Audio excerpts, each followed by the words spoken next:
Hello everyone, my name is Marcelo Queiros and I'm pursuing my PhD in Electrical and Computer Engineering, completing now my first year. Brief description about my career: I'm a master in software engineering and I have 5 years of experience as a data scientist and machine learning engineer, very connected to the creation of financial products. My thesis will have impact in machine learning topic, much discussed in our PhD. In my case, we focus in time series forecasting and for that purpose explored the impact of behavioral economics on stock market.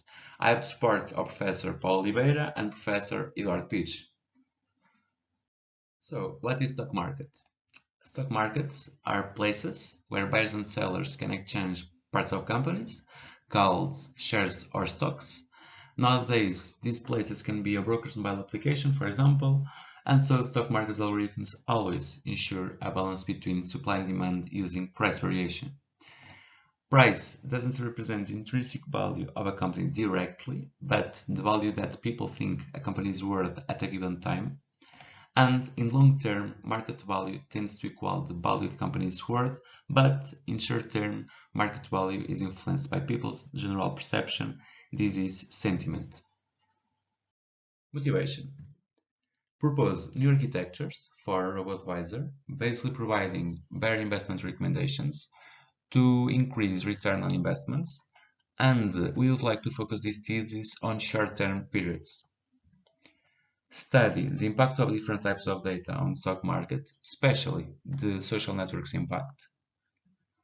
Implement new feature engineering and natural language processing techniques on the collected data in order to extract the most relevant information.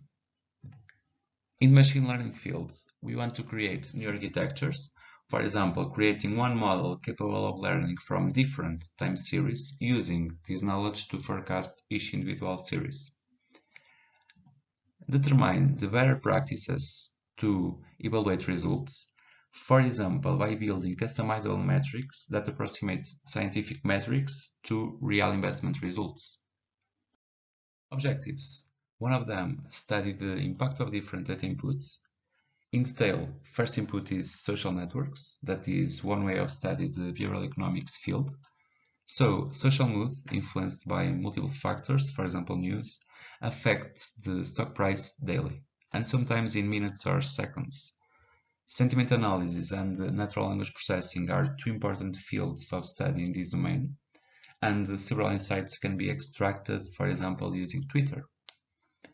We filtered 2 examples of tweets for the Amazon stock, and we can extract a lot of things. For example, number of likes, number of positive words in green, and number of negative words in red using natural language processing techniques, and others. This can help us to anticipate the demand of supply for a stock and consequently the rise or fall in price. Second one, stock information. For example, price, volume, but also liquidity, volatility. 3. Technical analysis indicators. These ones provide information about the price curve performance for a particular moment and are used a lot in trading strategies. 4. Economic indicators. We have, for example, GDP, but also retail sales, industrial production, so a lot of examples. More objectives. In machine learning, consider baseline time series algorithms, for example, Prophet and ARIMA, that are widely spread in the literature, and so we want to test these to compare to the other models and see which ones are actually better in our data samples. Implement deep learning models for time series, for example, NVIDIA and long short-term memory models. We also consider creating ensemble models using functions that are capable of merging several models in one. In evaluation methods, we want to consider different alternatives to traditional evaluation models. And, as I already said, implement customizable metrics that approximate scientific metrics to real investment results. These metrics should identify the factors that contribute to the success of an investment portfolio.